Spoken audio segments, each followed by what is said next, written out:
방송에서 제공하는 부동산 정보에 대해서는 방송사에서 책임지지 않습니다. 결과에 대한 책임은 투자자 개인에게 있습니다. 전국의 시청자 여러분 안녕하십니까. 이춘모의 시간입니다. 오늘도 시즌3 세테크, 재테크 시작하겠습니다. 어느덧 49회 약 60회 중에서 10번 정도 남겨놓고 있습니다. 거의 종착역을 다다르고 있습니다. 그래서 얼마 남지 않았기 때문에 우리 시청자 여러분께서 연말이고 또 엊그저께 12월 8일 날 국회에서 정부안하고 국회안하고 수정된 것을 또 이제 국회를 통과했죠. 세법 개정안들이. 그리고 작년에 8.2 대책, 그 다음에 4.1 대책, 또 이번에 1월 1일부터 내년에 또 2018년도 2019년 1월 1일부터 적용하는 세법 개정안.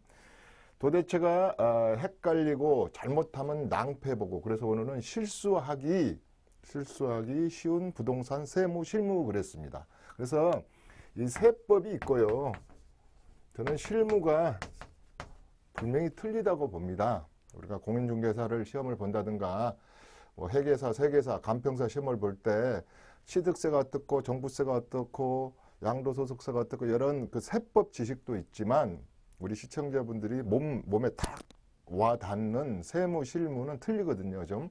그래서 이것이 쭉 제가 한번 분석을 해봤어요. 도대체 얼마나 많은 어떤 부분들이 시청자 여러분들을 골을 아프게 하고 뭐랄까 실수하기 쉽고 헷갈리고 그렇게 낭패 보기 잠깐만 착각을 하면은 낭패를 보는 거죠. 세금이 몇 천만 원이 왔다 갔다 하기 때문에 그래서 그런 것이 무엇이 있나를 한번 추격해 보도록 하겠습니다.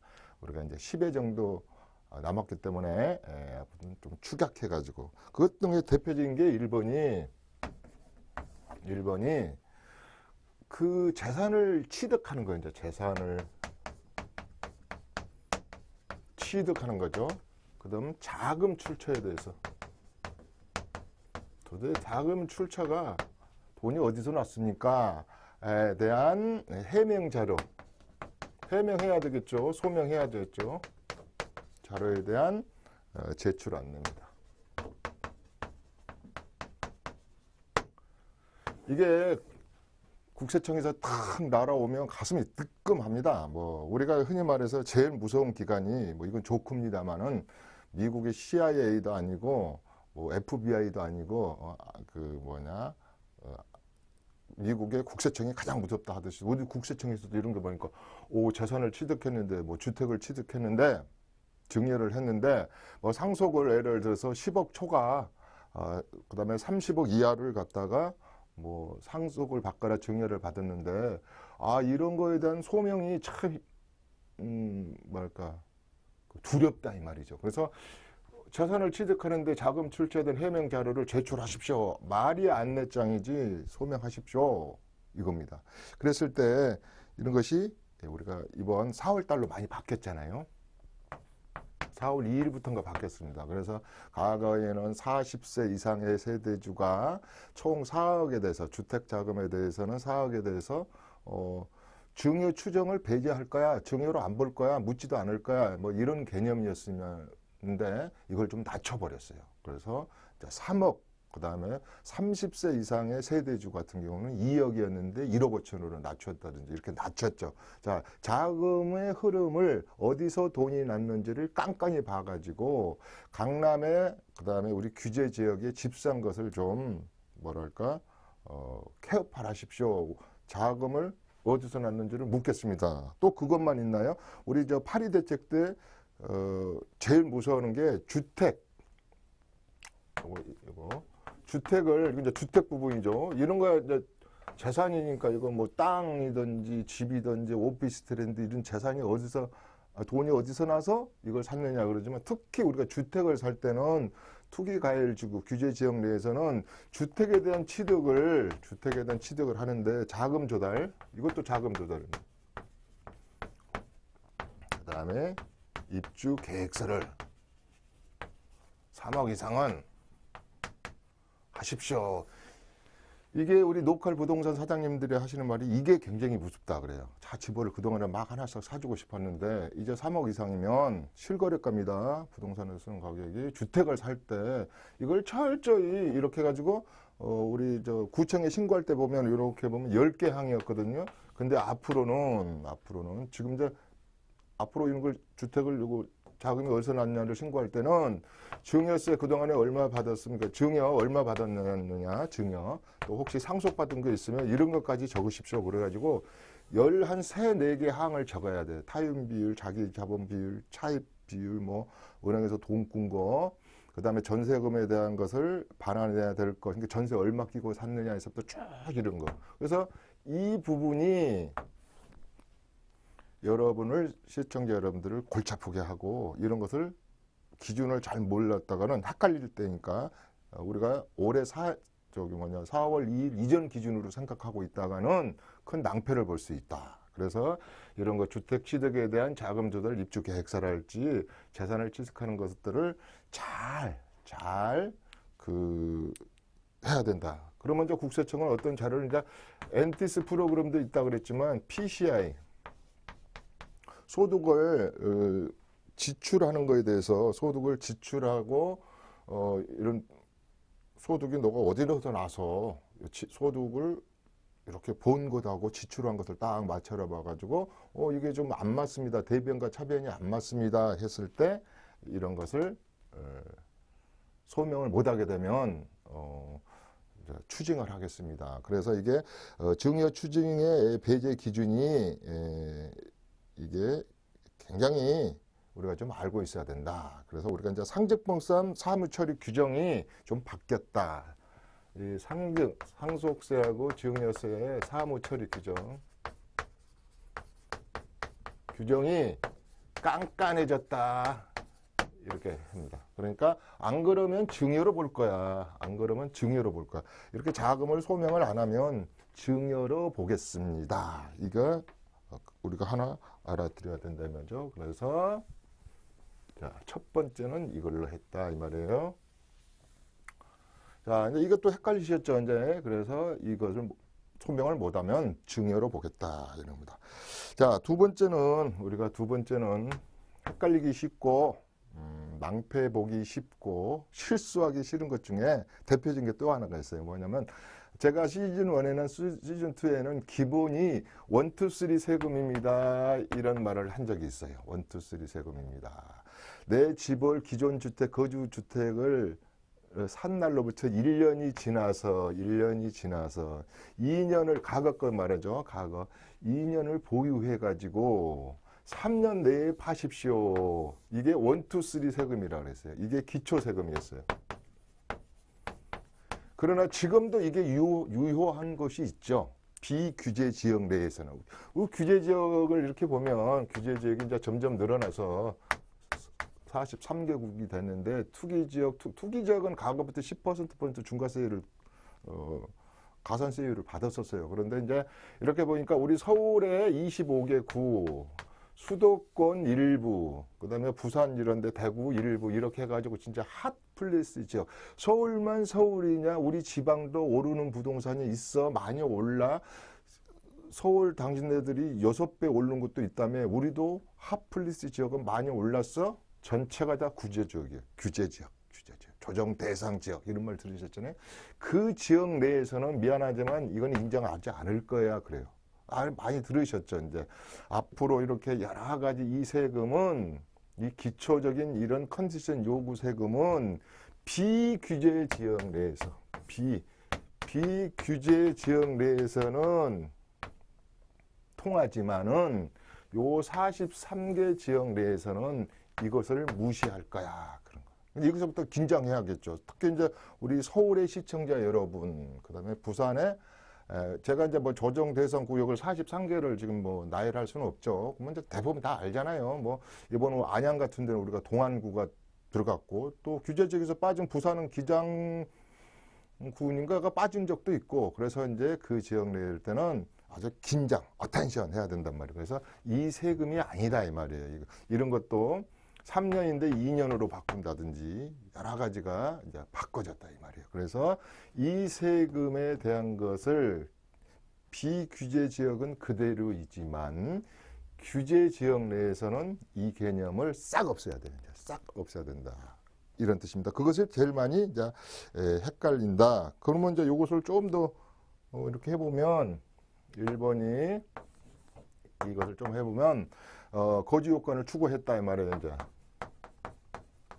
규제 지역 내에서는 거주 요건 보유였는데 이 녀석은 보유였는데 거주 우리가 꼭 거주해야 되는 게 몇 개가 있어요. 해외로 이사 간다든가 질병차 갈 때도 일정 부분 1년 이상 거주해라.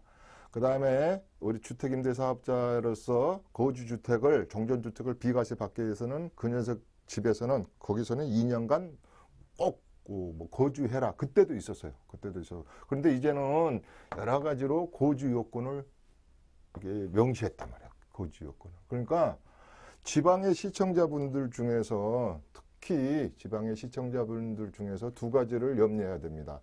또 전국의 시청자분이 관계되는 것도 있어요. 왜냐하면 9억 이상의 주택에 대해서는 2년을 거주 안 하고 팔면 앞으로 장기부의 특별 공제를 80%를 안 해주고 30%만 해줄 거야. 또 내년부터는 이게 1년에 3%가 아니고 2% 해가지고 15년을 가지고 있어야지 15 곱하기 2에서 30% 해줄 거에서부터 여러 가지로 이제 거주, 주민등록을 옮겨야 된단 말이에요. 이장전입이 해란 뜻은 아닙니다. 일단은 살아라. 그러니까 지방에 여기 또 집 사놨는데 아니 5억 주고 사놨는데 이게 9억이 됐어. 실거래가가. 그런다든가 그 다음에 규제지역 내에서 9.13 이후에 산 주택이랄지 그런 부분에 대해서는 그러니까 지금부터는 이렇게는 생각합니다. 작년에 2017년 요걸 하나 해놓고 가야 되겠구나. 이것을 헷갈리니까 여러분들이 이제 규제지역 비규제 지역은 규제지역 비규제 지역은 헷갈리질 않아요 별로. 그런데 2017년 8.2 대책 그 다음에 우리가 2018년 1월 1일부터 2018년 4.1 대책 쭉 와가지고 2018년 9.13 대책 9.21 대책까지 이렇게 한 10번 정도 대책이 나왔잖아요. 근데 이거 없애버리고 요건 공급에 대한 대책이니까 없애버리고 가장 무서운 게 요 녀석하고 요 녀석하고 요 녀석이에요. 이렇게. 그런 중에서도 9.13이 세법 정대책으로서는 가장 세요. 세. 그러니까 이런 것을 날짜는 자 언제 4월 1일부터 매도분부터 그런다 9월 13일 그러니까 9월 13일 14일 0시부터 취득분에서부터 그런다 4월 1일 이후에 주택임대사업자를 등록한 것부터 그런다 그런 것을 싹 잊어버리자 말이에요. 이거 싹 잊어버려. 이게 날짜를 하면은 여러분들이 더 헷갈려요. 싹 잊어버리고 자, 지금부터 내가 집을 안 파신 분들은 다 이제 해당이 되는구나. 규제 지역 내에서는 자, 나한테 이게 해당이 되는구나. 이게 된단 말이에요. 그러니까 이제 이것 중에 두 번째가 이제 이거라 그랬잖아요.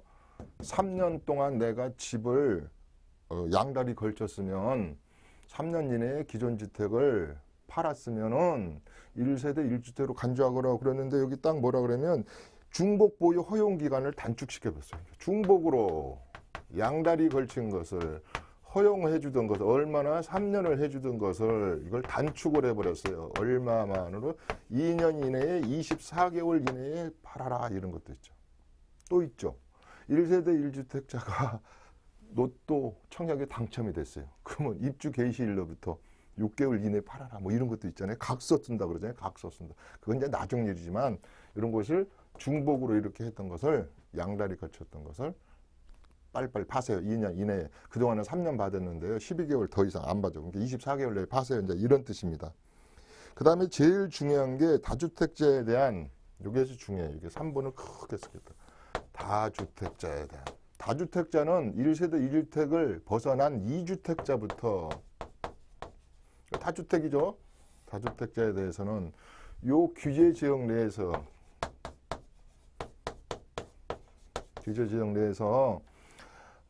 장특세를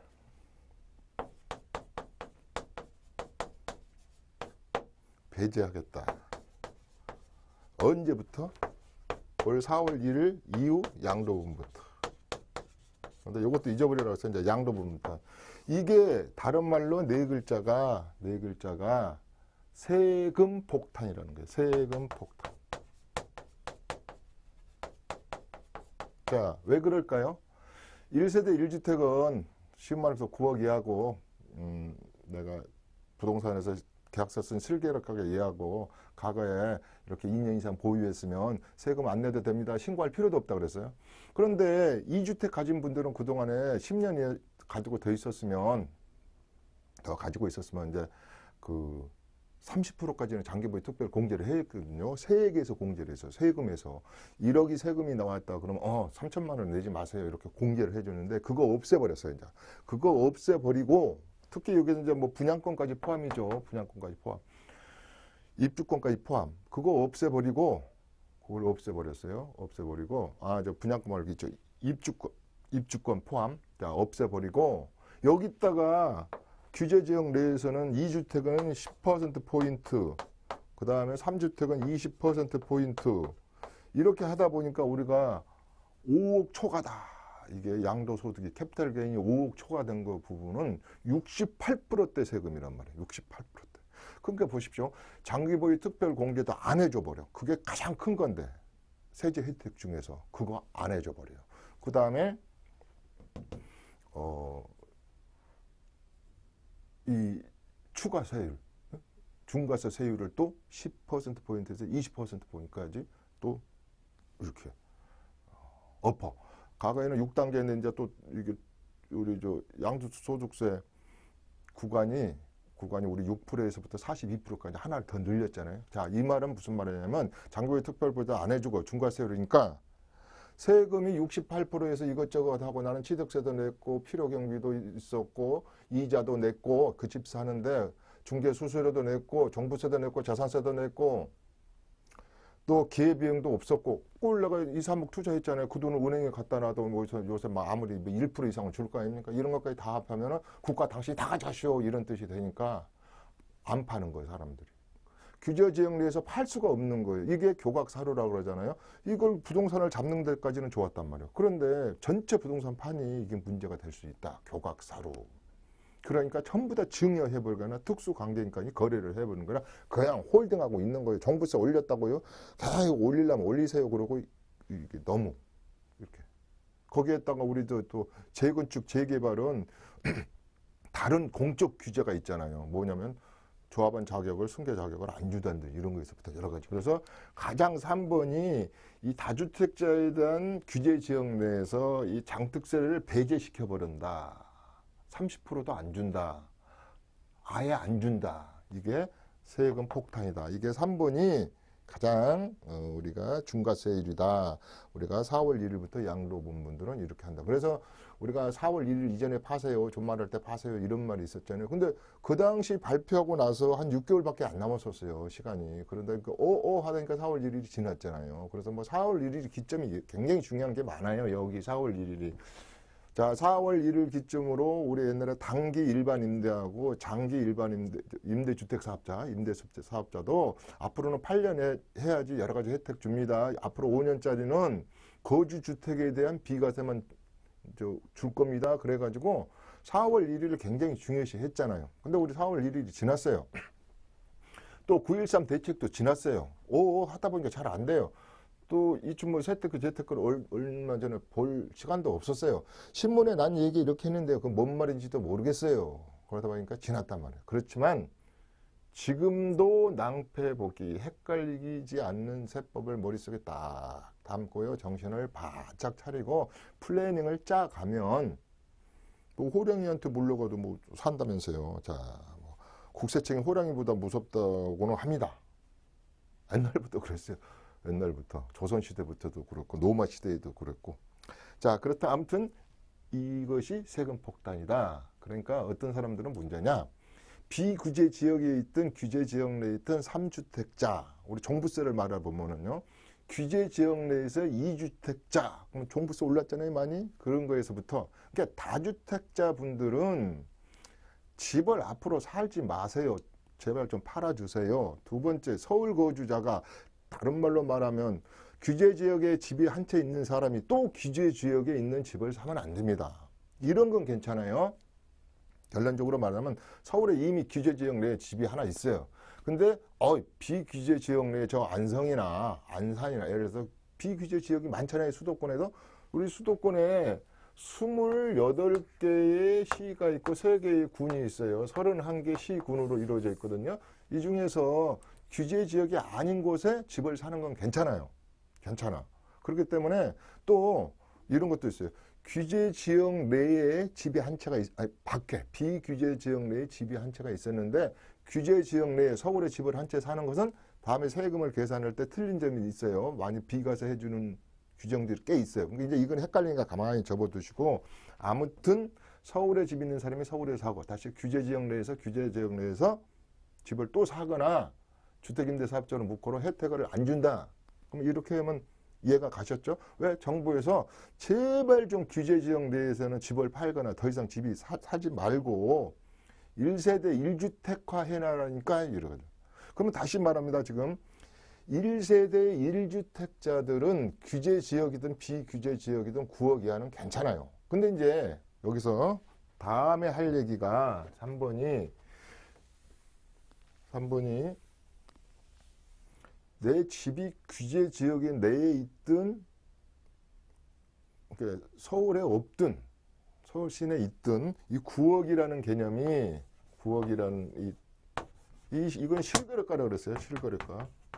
내가 팔 때 부동산에서 계약서 작성할 때 작성 금액이 9억이 넘으면 이제는 여러 가지 페널티를 가할 겁니다. 그거예요. 두 번째 이게 2년을 살지 않으면 앞으로 2년을 거주하지 않으면 장기 보유 특별 공제에서 우리가 뭐 80%까지 해준 것들을 이제 내년부터 2%대로 떨어지니까 앞으로 15년을 가지고 있다고 쳐도 30%만 해줄 겁니다. 그러니까 이것을 80% 장기 보유 특별 공제를 받기 위해서는 이제는 거주를 해야 된다 이 말이에요. 9억. 이것이 다시 말하면 고가주택 실거래가에 대해서 이게 장기보유 특별공제 요건을 강화한 거예요. 이게. 그래서 장특세, 장기보유 장특세의 요건을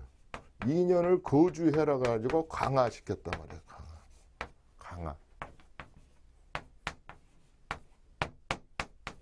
강화시켰어요. 9억짜리도. 그러면 이런 말도 나올 수 있죠. 아니 누가 언제 내 집을 9억까지 올려달라 그랬습니까?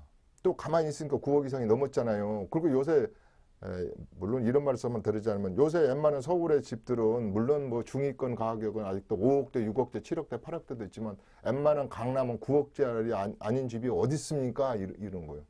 정부는 나는 모르겠다. 우리 국세청에서 나는 모르겠다. 아무튼 실거래가가 9억 한 사람은 2년을 살다가 팔라면 파고 말라면 말았어요. 이겁니다. 2020년 1월 이전에 팔아라. 내년에 팔아라. 뭐 이런 뜻입니다. 그래서 이것을 강화했다. 고가주택에 대한 1세대 1주택입니다. 당연히 2주택이 아니고 집 한 채. 언하우스 있는 사람도 강화했다. 자, 그 다음에가 4번. 지금 뭐 하고 있다고요? 낭패 보기 쉽고 실수하기 쉽고 헷갈리는 2019년 부동산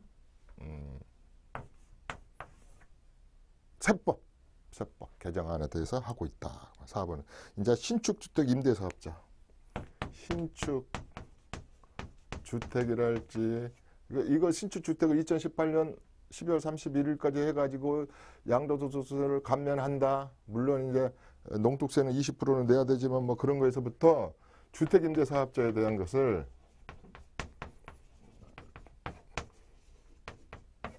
사업자에 대한 것을 9.13 이후로 이걸 등록을 한다든가 또 저 변호 4.1 대책 이후로 주택임대사업자를 등록을 한 거에 대해서는 거의 제가 8가지 보따리에서 가가 뭐라 그랬냐면 2017년 12월 13일 날 임대차, 임대인과 임차인 간의 상생 전략을 발표할 때 그게 엊그저께 상생해요. 제 눈에 12월 13일을 바꿔놨거든. 따끈따끈하게 발표할 때는 5보따리에서 8가지 보따리를 줬어요. 자, 뭐 여러 가지 보따리를 많이 자산세도 안 받을게, 종부세도 배제할게, 여러 가지, 그 다음에 양도소득세도 많이 할게, 사업소득세도 안 받을게, 뭐 이렇게 많이 했던 것을, 이것은 너무 강남이나 있는 사람들이 보통 집을 5채에서 4채 이상을 주택임대사업자로 묶는다는데, 이 부분에 대해서 너무 우리가,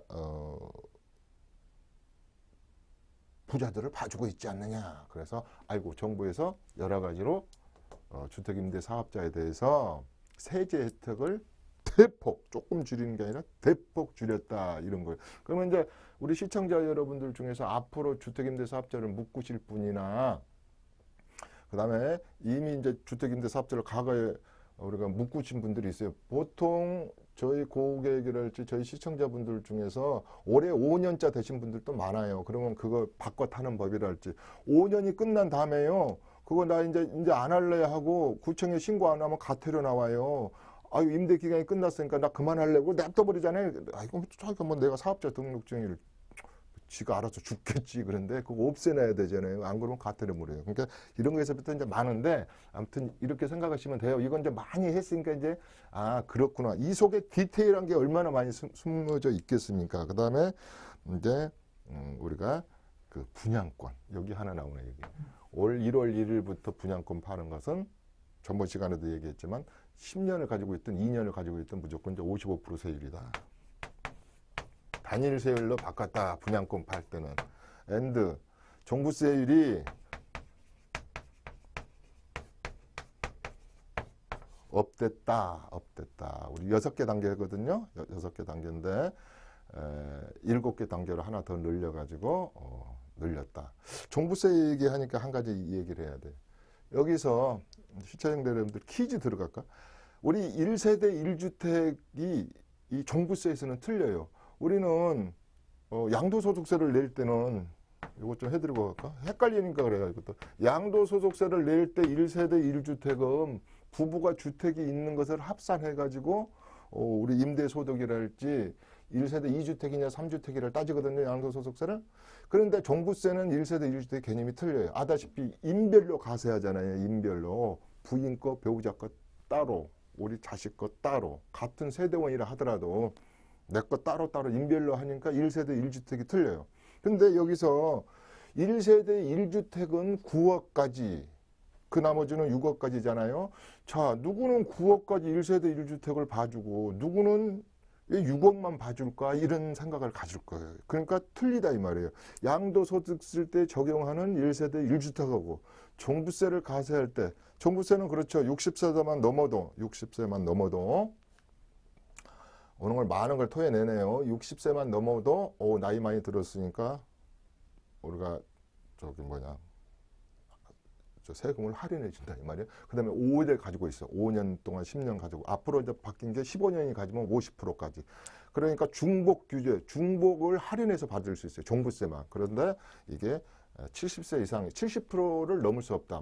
오늘 종부세 강의 시간이 아니니까 다시 말해서 나이가 이런 분 때문에 그래요. 왜 이거 우리 집값이 올랐다는데 왜 종부세가 적게 나왔을까? 이게 국세청에서 나가 이쁘다고 이걸 잘못 좀 할인해 줄게, 그게 아니고 나이 때문에. 또 앤드 주택기간이 보유 기간이 많아지면 이것을 할인해 준다, 이렇게 생각하시면 돼요. 그런 분들이 있어서 제가 이제 얘기하는 거고. 예, 아까 여기 저 얘기죠. 그럼 여기서 1세대 1주택은 우리가 취득할 때 공동 등기를 해가지고 여러 가지 좋은 점이 많거든요. 한 7, 8가지가 좋은 점이 많아요. 헤어질 때 그냥 재산 분할권 청구 안 해도 따로따로 다 우리 삼촌이 처삼촌이 또 시동생이 돈 꿔달라는 소리 안 해도 된다. 왜? 형수하고 같이 동동 등기 돼 있으니까 나는 못해. 형수한테 인감도장 달라 그럴 수 없어. 이럴 때 다 좋은 점이 많아. 예를 들어서. 그러나 이제 이게 공동으로 해놓은 분들이 많아요. 요새 분양권 같은 것을 많이 공동으로 해놨을 때는 이것은 2주택이에요. 2주택. 무슨 말인지 아시죠? 여기서 공동으로 공동 등기 해놓은 것은 종부세에서는 1세대 1주택 개념이 아니고 2주택으로 넘어가 버린다, 이렇게 생각하시면 돼요. 그러니까 어떻게 보면 다 알아들으셨겠죠, 이제. 그래서 이 종부세, 그 다음에 여기 아까 뭐 주택임대 사업자 할 때 그 등록할 때 뭐 가액 기준이 이거 하나 하고 갈까요? 6번에 이 말을. 아니 옛날에는 85제곱미터만 이해하면 강남 사람들이 이해하면 종전주택을 비과세 받아가지고 이걸 빠져나갔거든요. 그러니까 국세청이 배가 아팠다 그럴까? 뭐 이번에 가액을 추가했어요. 이것을 지방은 3억, 6억 이 공시가격이죠. 이건 실거래 가격 아니지 아직. 이제 이것도 실거래 가격일 수 있네. 이거 내가 살 때 이제. 아무튼 이렇게 된 거에 대해서는 앞으로 이제 가액 기준을 정해놔 버렸잖아요. 6억으로 못을 박아놨어. 이게 아주 타격이 또 커요. 그러니까 무슨 소리예요? 자, 주택임대사업자를 묶으려면 묶으세요. 예, 앞으로 이제 8년, 소득세법에서는 10년. 자, 다시 합니다. 장기 보유 특별 공제를 70%를 받기 위해서는 10년. 또 두 번째 하나 더 할게요. 그건 이따가 이거 7번째 해야 되겠다. 그 다음에 모든 혜택을 그나마 보기 위해서는 가액 기준을 앞으로 주택임대사업자를 묶는 거에 대해서는 85하고 6억이라는 금액, 지방은 3억이라는 걸 해놨다. 여기까지 하나를 하고 가죠. 그래서 너무 막 여기다 중복해서 첨삭을 해버리면 헷갈리니까. 자, 7번째. 주택으로 임대소득이 발생했는데 지금까지는 2천만 원까지는 안 받겠습니다. 이거잖아요. 지금. 자, 지금 현재 법은 9억 이하의 주택을 하나 가지고 월세를 2천을 받든 2억을 받든 안 받겠습니다. 자, 두 채를 가지고 우리가 월세를 받으면 이제는 과세를 해야 됩니다. 그리고 간주 임대료는 안 받겠습니다. 그러나 또 세 채 이상이 되면 간주 임대료까지 받겠습니다. 뭐 간주 임대료가 어떻고 60%만 적용하고 예금 금리로 하고 이런 건 다 이제 배제하죠. 이랬을 때 주택임대사업자를 이랬는데 내년부터는 벌써 이제 며칠 안 남았어요. 이 방송이 재방송 틀 때 정도면 되겠네요. 2009년 1일부터는 이것을 이제 내야 돼요. 세금을. 분리과세냐 14%였다 1.4니까 15.4%냐 종합소득으로 신고할 거냐 이것에서 자기가 유리한 쪽으로 선택을 하게 돼 있어요. 세금 내야 돼요. 또 내년 내후년부터는 주택임대사업자로 이런 걸 임대사업으로 신고를 안 하면 벌어야 되는 수익 금액의 0.2%의 과태료도 매겨요. 그것은 내후년 얘기니까 이제 놔두더라도 이렇게 낼 때 필요경비 아주 쉽게 설명합니다. 이렇게 해서 한 3천 나왔다 그래. 월세가 주택으로. 그러면 필요경비를 70%를 주기로 하던 것을 이번에 8일 날 통과할 때 이걸 60%로 줄였어요. 60%로 줄였다.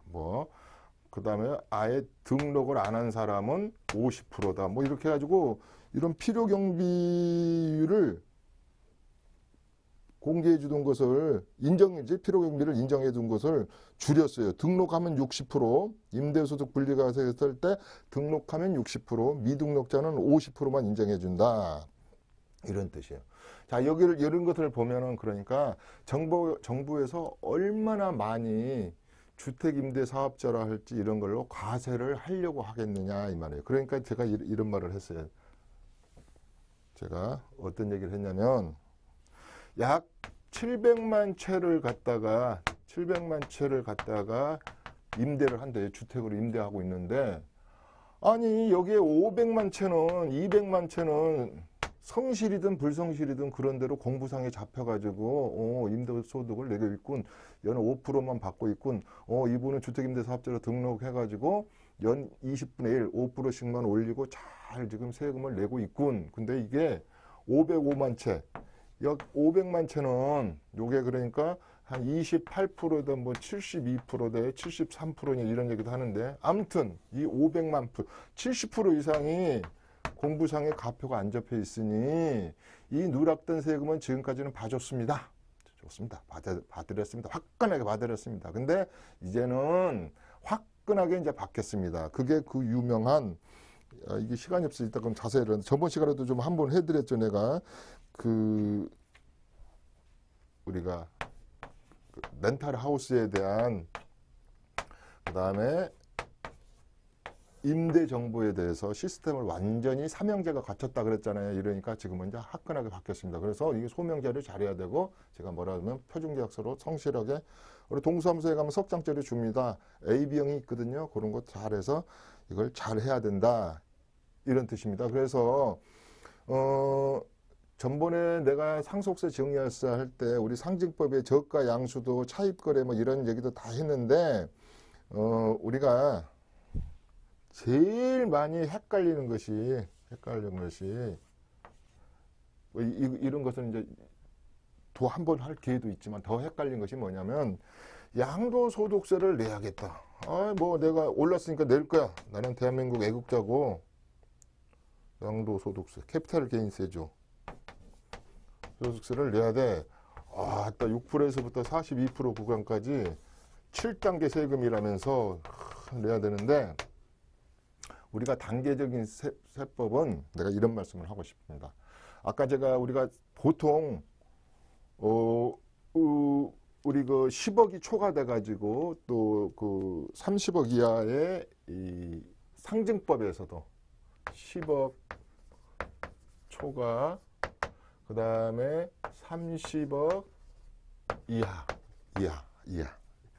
요런 구간이 세금이 40%더라, 이런 얘기를 할 때 이 구간을 어떻게든 좀 밑으로 벗어나야 되잖아요. 요 밑에 구간은 벌써 30% 떨어지고 6%, 15% 구간, 30% 구간, 38% 구간, 42% 구간, 이런 구간들을 35%, 38%, 40%, 42% 구간, 이런 구간들을 밑으로 떨어뜨려서 재테크 플래닝을 짜려면 웬만한 이 세법 상식이 있어서는 안 된단 말이에요. 그러니까 이것을 미리 쭉 지금 내가 몇 가지 해드렸지만 이런 것들을 자기 물건하고 딱 관계가 돼 있는, 나무 물건은 신경 쓰지 마세요.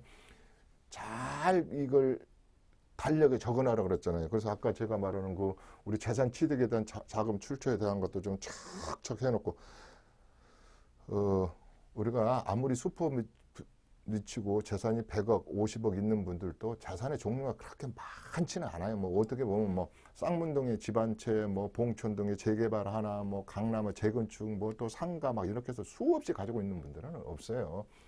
반에 5종류랄지 뭐 이렇게 했잖아요. 그건 간단하잖아요. 그러면 이 세택스 플래닝을 딱 짜가지고 이게 이렇게 몇 개 바뀐 거에 대해서 오늘은 저 누더기 난수표 청약 제도에 대해서는 하지도 못하는, 이따 다음 시간에 그거 할까? 이렇게 해서 공법장 레귤레이션, 이 제한 사항 같은 것도 많이, 토지 같은 것도 좀 이렇게 내가 가지고 있는데 이런 거는 공법 제한 사항이 뭐 이렇게 바뀐다더라, 뭐 이거 팔 때는 뭐가 어땠다더라, 이런 것들 좀 잘 이렇게 하셔서 좀 이렇게 작전을 좀 짜면 좋겠다 하는 것하고, 하나는 더 뭐 칠판이었으니까 이번에 신설된 게 하나 있어요. 그게 뭐냐면 농어촌 주택 있잖아요. 농어촌 주택. 전번에 농어촌 주택에 대해서 26개의 고양주택에 대해서 어떤 컨디션을 갖춰야 된다. 기농주택, 고양주택이 했거든요. 그래서 농어촌 주택을 하나 취득을 한대요. 거기에 대한 그 양도세 중과를 배제해 주겠다. 이래가지고 과세 특례를 하나 신설을 했어요. 근데 뭐 크게 그건 뭐 관계되는 시청자들이 꽤 있을 수는 있지만, 다음 시간에 제가 이게 신설된 거니까 다시 이걸 하나 자료를 만들어 가지고 해드리겠단 말이에요. 근데 전번에 시즌 2, 1에서도 좀 하긴 했어요. 농어촌 주택 이런 거에 대해서. 그래서 우리가 뭡니까, 그 장기 일반 민간 주택에 대한 양도소득세에 대한 과세 특례를 합리화했다. 다시 말해서 그러니까 모든 것이 주택임대사업자로 묶는 것이 답이 아니다. 그러나 더 디테일하게 보면은 그게 더 정답일 수도 있다. 과거보다는 혜택을 더 못 준 거에 대해서.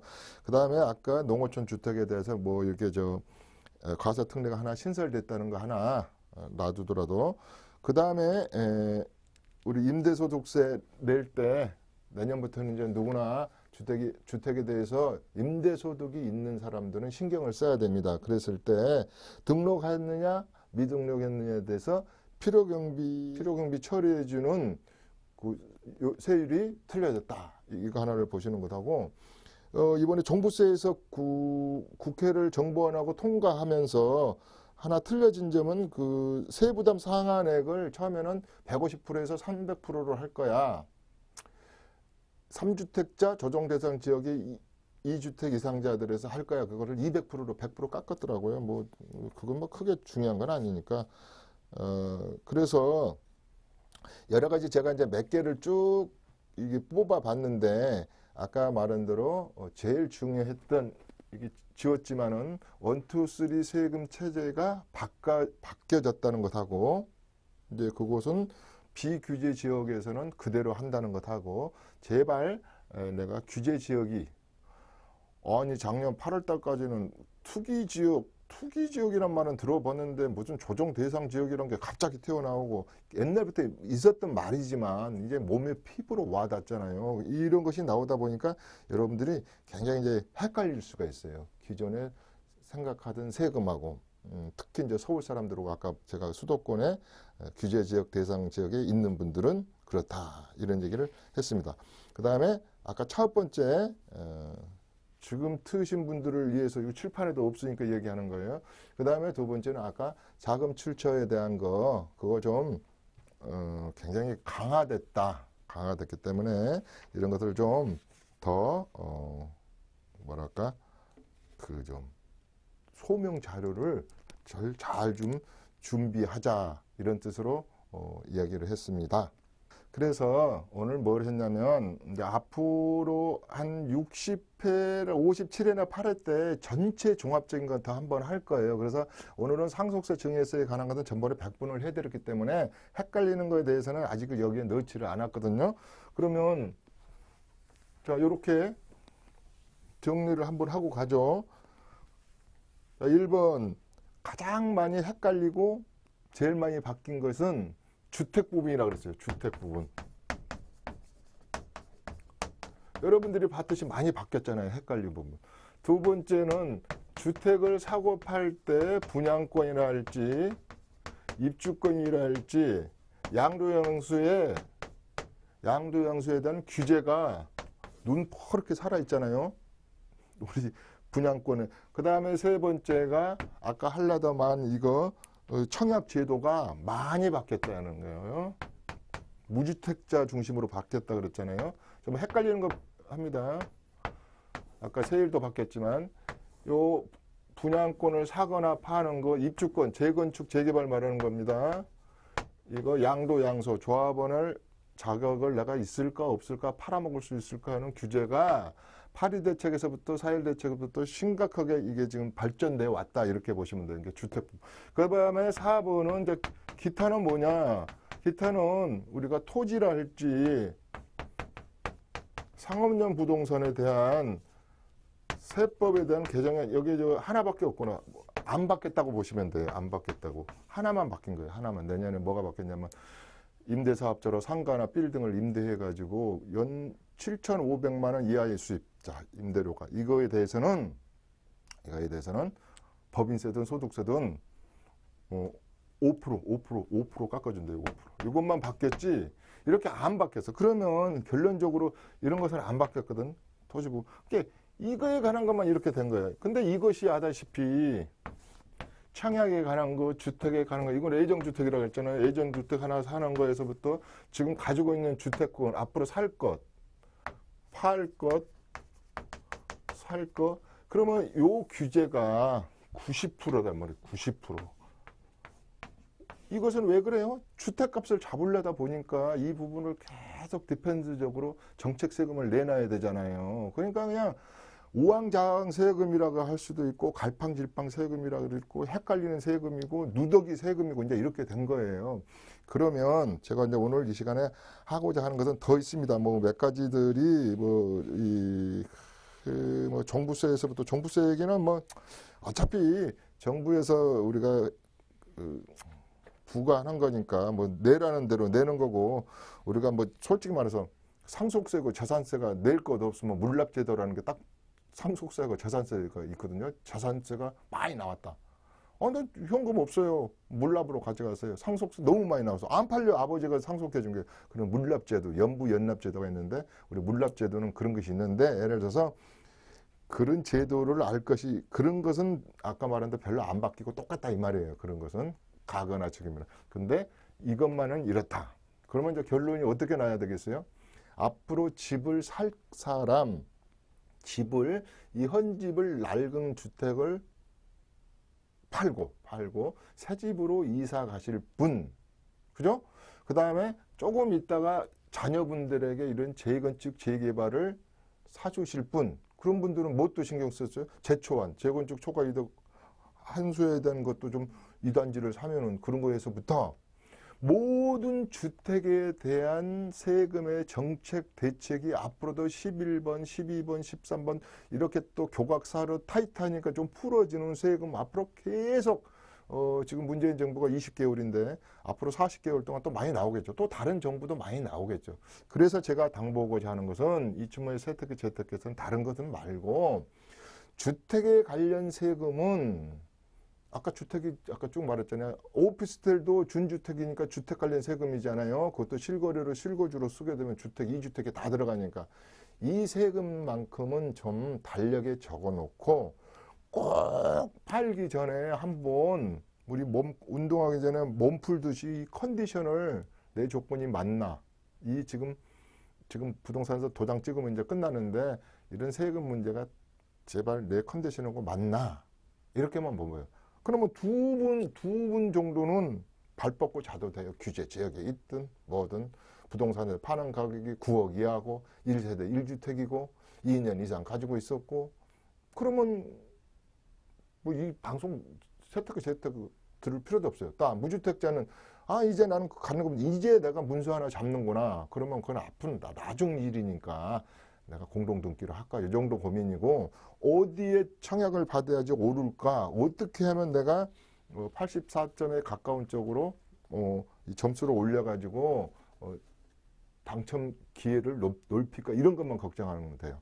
단 서울에 거주하면서 분양권, 입주권 그 다음에 1세대 2주택, 3주택자 분들은 엄청나게 이제 신경을 써야 돼요. 이게 보유기관에서부터 아까 제가 쭉 얘기했잖아요. 심지어 다음에 증여할 때, 상속할 때부터 그러니까 어떻게 보면은 이 이춘모의 세테크 재테크 방송은 1세대 2주택 이상인 분들이 아까 1세대 1주택은 9억만 신경 쓰면 된다 그랬잖아요.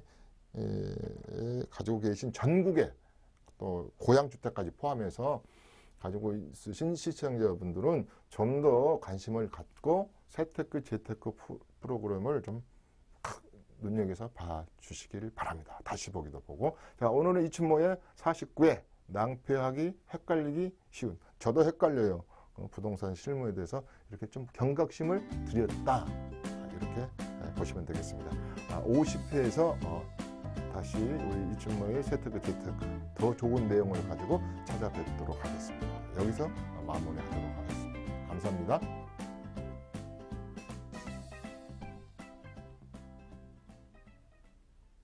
매주 화요일 11시부터 1시까지 이춘모 대표의 무료 세미나가 있습니다.